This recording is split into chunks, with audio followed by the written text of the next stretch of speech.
नमस्कार दोस्तों, मैं भगवत यादव। आप देख रहे हैं तक्षशिल समाचार। नेहरू नगर चौकी लगातार किसी न किसी मामले में चर्चाओं में बनी रहती है। कभी किसी दरोगा के ऊपर मुकदमे लिखे जाते हैं, कभी कोई पैसों के लेन देन में रहता है। तो ऐसा ही मामला एक नेहरू नगर का पीड़ित है, देवेंद्र प्रजापति, जिसकी बहन ने नेहरू नगर के एक उप निरीक्षक और एक कांस्टेबल पर पैसे मांगने को लेकर आरोप लगाया है। हालांकि उसने पुलिस अधीक्षक को शिकायती पत्र जो दिया है उसमें पैसे की कोई जिक्र नहीं किया गया है, लेकिन एक वीडियो के माध्यम से वह आरोप लगा रही हैं कि मेरे द्वारा पुलिस ने पैसे मांगे हैं। इस वीडियो को हम आपको दिखाएंगे भी और सुनाएंगे भी, लेकिन इसके बाद चौकी इंचार्ज से इस संबंध में बात की जाएगी और उनका क्या पक्ष है उसको भी हम आपको बताएंगे। ये सिर्फ अभी एक पक्ष है, इसमें कोई आरोप सिद्ध नहीं होते हैं, लेकिन जो वीडियो निकलकर सामने आया है वह आज तक हम पहुंचा रहे हैं और इसके बाद हम जो अगली वीडियो में आपको बताएंगे और जो खबर के माध्यम से बताएंगे कि इसमें किसकी क्या भूमिका रही थी, क्या पूरा मामला रहा था और किस आधार पर ये आरोप लगाए जा रहे हैं। क्या नाम है आपका और कहाँ से आए? पुष्पलता प्रजापति रेलवे अस्पताल के पीछे नेहरू नगर में रहते हैं, गली नंबर 2 में। अच्छा, आज पुलिस अधीक्षक के पास आए हैं, तो क्या समस्या लेकर आए? सब समस्या ये है कि हमारा बड़ा भाई जो है सीसीटीवी कैमरा लगाए हुए और उसका पूरा फोकस हमारे घर पे निगरानी कर रहा है। हमारे यहाँ कौन सा इंसान आ जा रहा है, कौन से रिश्तेदार आ जा रहे हैं देखने का है। उनके वापस देख के रिकॉर्डिंग करके उनके घर जाएगा, उन्हें धमकाएगा कि तुम हमारे घर पे क्यों जाते हो। और जैसे कि हमारे भाई का आय का साधन उसने छीन लिया, तो हमारे भाई ने पंजाब नेशनल बैंक विकास भवन से 5 लाख का लोन कराया हुआ है।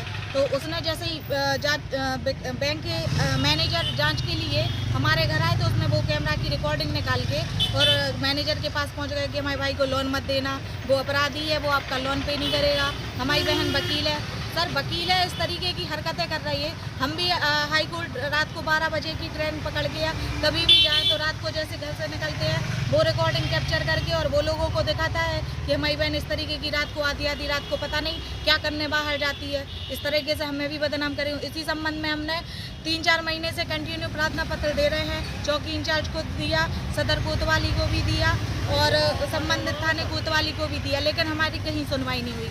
इसी संबंध में आज हम पुलिस अधीक्षक के पास भी आए हैं। पुलिस अधीक्षक ने हमारी परेशानी भी नहीं सुनी और हमने जब IGRS पे कंप्लेंट डाली थी, हमारी कहीं सुनवाई नहीं हो रही थी। तो IGRS पे एक PL प्रजापति करके और एक योगेश करके चौकी से नेहरू नगर चौकी से 2 कांस्टेबल आए और हमें डांट कर बोले कि 1000 रुपये दो, तब जो 1000 रुपये लेकर चौकी आ जाना तब हम कार्रवाई करेंगे। और हमने पैसे देने से इनकार किया तो उल्टा हमें ही 116 107 में हमारे ऊपर ही मुकदमा लिख दिया। अगर हम पीड़ित हैं और हमें डांटते हुए बोले कि बहुत शिकायत प्रार्थना पत्र देंगे, अगर हम पीड़ित हैं तो हम शिकायत भी करेंगे, लेकिन इस तरह अगर पुलिस प्रशासन की कार्य उदासीनता हमें दिखी, भ्रष्टाचारी दिखी, तो हम न्याय मांगने कहाँ जाए? सर प्रजापति नाम है हमारा, नेहरू नगर में रहते हैं, रेलवे हॉस्पिटल के पीछे। मेरे बड़े भाई मेरे पड़ोसी हैं, मैंने उनके खिलाफ कंप्लेंट डाली थी सीसीटीवी को लेकर। वो कंटिन्यू हमारे ऊपर सीसीटीवी के थ्रू हमारे रिश्तेदारों को भड़का रहे थे। वो हमारे घर आते हैं तो उनको धमकाते थे कि उनके घर मत जाना, वरना ये कर देंगे वो कर देंगे।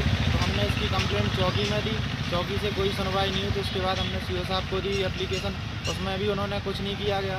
तो फिर हमने IGRS पे इसकी कंप्लेंट डाली।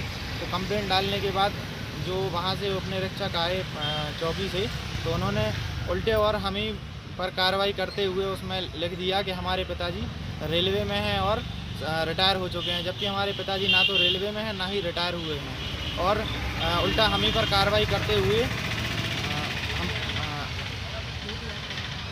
झूठी आख्या लगा दी उसमें। कौन आए थे चौकी से, नाम जानते हैं आप उनका? PL प्रजापति करके हैं और योगेश आए थे, एक कांस्टेबल हैं योगेश सिंह जी।